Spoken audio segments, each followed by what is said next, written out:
E aí, garela, bora falar sobre o caos que tá rolando com a terceira temporada de One Punch Man? Eu sou daquelas que esperaram anos por essa volta, e agora que a temporada mal começou, já tem fãs chorando de barriga cheia, reclamando de tudo. Tô falando sério, assisti os 2 episódios que saíram até agora, outubro de 2025 pra quem tá perdido, e cara, eu não vi esse desastre todo que o pessoal tá gritando nas redes sociais. Vamos com calma, porque tem muita coisa pra desempacotar aqui, e às vezes vale a pena parar e pensar no que tá acontecendo de verdade. Primeiro, as reclamações. A galera tá caindo, matando em cima da animação, dizendo que tá estática nível PowerPoint. Sério, gente? Tá, eu entendo que a primeira temporada, feita pela Madhouse, era um espetáculo visual, com lutas que pareciam explodir a tela. Mas vamos ser justos, né? Essa temporada nova tá só começando. 2 episódios, sendo o primeiro quase todo de diálogo pra montar o cenário da Associação de Monstros, e o segundo com umas lutas iniciais que, ok, não são perfeitas, mas também não são o fim do mundo, né? Pacing meio lento, talvez. Algumas cenas cortadas do mangá, verdade, mas sério, já estão chamando de flop total, como se o resto dos 12 episódios não pudesse melhorar. Agora deixa eu falar de barriga cheia mesmo. Quem tá achando a animação de One Punch Man temporada 3 ruim, é porque nunca viu o que aconteceu em Black Clover. Já vou falando, se você ainda não assistiu o anime, aqui vai ter um pouquinho de spoiler, garela. Na luta do Asta contra Ladros,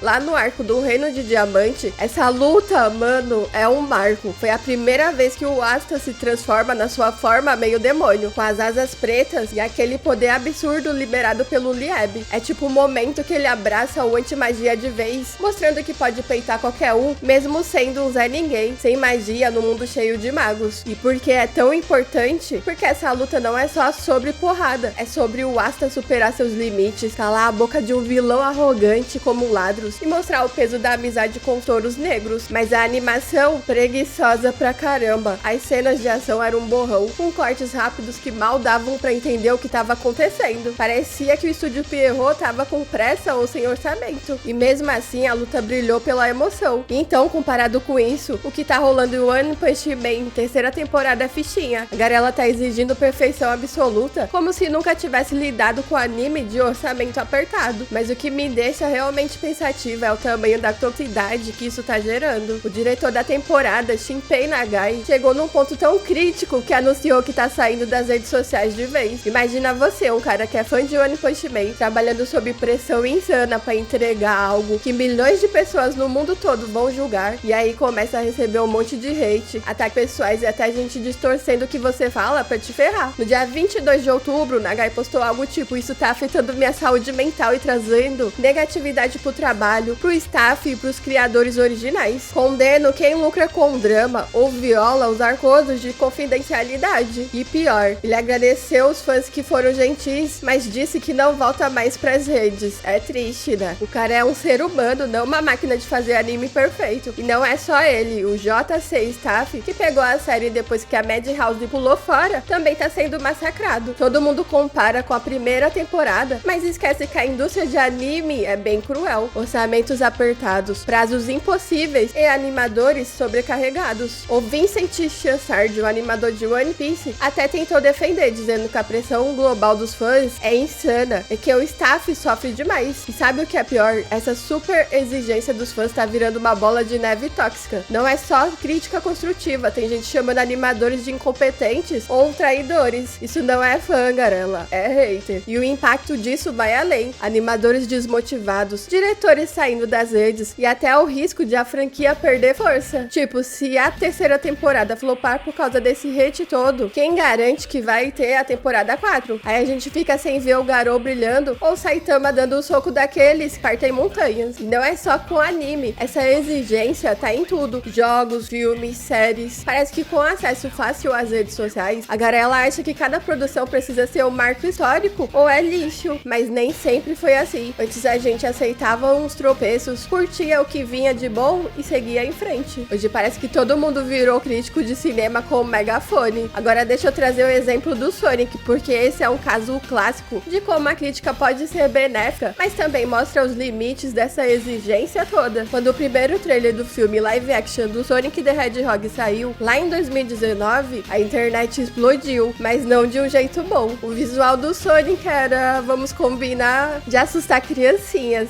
dentes humanos, olhos pequenos, corpo meio desajeitado. Parecia que ele ia pular da tela e te perseguir num beco escuro. Meu Deus, que medo. Os fãs surtaram e com razão. Era o Sonic. Um ícone dos games e aquele design não fazia jus ao personagem. Os memes inundaram as redes sociais, petições rolaram e a Paramount ouviu o recado. Eles atrasaram o filme e refizeram o design do Sonic do zero. Resultado? O filme lançado em 2020 foi um sucesso, com um Sonic muito mais fiel ao visual clássico, carismático e cheio de energia. A crítica nesse caso foi benéfica. Os fãs apontaram um problema claro: o design era horrível, né? E o estúdio teve tempo e orçamento pra consertar. Mas aqui vai o pulo do gato. O caso do Sonic é uma exceção. Filmes de Hollywood têm orçamentos na casa dos milhões de dólares e margens para ajustes. Paramount podia se dar o luxo de atrasar a produção e gastar mais. Na indústria de anime, isso é quase impossível. Estúdios como o JC Staff não têm essa grana toda, e prazos de 6 meses não permitem refazer uma temporada inteira só porque os fãs acharam o pacing lento ou a animação meia boca. E tem mais. Mesmo no caso do Sonic, a crítica veio com um tom de deboche pesado, com memes e ataques pessoais aos designs. Isso mostra como até uma crítica válida pode escorregar pra toxicidade. Imagina o impacto psicológico em quem desenhou aquele Sonic feio e viu o mundo caindo em cima. Agora deixa eu falar como fã. Eu gostei do que eu vi até agora. Não é perfeito, claro, o pacing podia ser mais rápido e algumas cenas de luta precisam de mais impacto. Mas cara, o anime tá de volta depois de 6 anos. Isso já é uma vitória. O Saitama continua hilário, o Genos tá aí com seus upgrades e a história da associação de monstro tá só começando. Tô na torcida pra que a produção continue firme e forte, porque quero ver o final dessa jornada tão divertida e envolvente. Confesso que no começo eu torci o nariz pro One Punch Man. Tipo, como assim o herói que derrota todo mundo com um soco só? Isso vai ter graça? Mas conforme eu fui assistindo, percebi que o Saitama não é um herói comum. Ele é absurdamente poderoso, sim, mas também é humano, meio perdido com aquele jeitão desleixado e uma monotonia que é ao mesmo tempo engraçada e profunda. Ele treina até o limite, não por glória, mas por querer ser herói de verdade, mesmo que ninguém o leve a sério. É um cara que lida com a solidão de ser imbatível, mas nunca perde o senso de humor ou humildade. Quem não ama ele comprando no mercado com aquela cara de tédio? Eu super me identifico. E o universo de One Punch Man é muito mais do que os olhos podem ver. Não é só sobre socos épicos ou monstros gigantes. É sobre os heróis dando tudo de si, ou pelo menos alguns, né? Cada um com suas próprias lutas e falhas. Sobre a sátira ao gênero de super-heróis e até sobre o que significa ser forte num mundo cheio de fraquezas. Vamos dar um crédito pro JC Staff e pro Nagai, que estão se matando pra entregar algo sob condições que a gente nem imagina. Tem tanto anime por aí que nos deixou com um gosto amargo na boca porque foi cancelado sem terminar, como Hunter vs Hunters 2011, que parou no arco Quimera sem concluir, Deadman Wonderland Berserk, o de 2016, que eu não vou nem comentar. Pelo menos o One Punch Man tá aí, vivo e com chance de melhorar. Então, garela, bora curtir o que temos e apoiar quem tá ralando pra trazer o Saitama de volta. Criticar é válido, mas sem perder a humanidade. No fim, o importante é que o careca tá de volta e eu tô pronta pra ver o que vem no episódio 3. E aí, garela, o que vocês acharam da terceira temporada de One Punch Man? Então, na vibe do Saitama, ou acho que as críticas exageradas têm um ponto? Bora conversar nos comentários. Quero saber a opinião de vocês. E ó, não esqueçam de deixar aquele super like, se inscrever no canal, porque cada curtida e inscrição ajuda a fortalecer a Jaquelândia e manter esse papo nerd rolando com tudo. Vamos apoiar o anime e mostrar que a comunidade pode curtir sem toxicidade. Partiu?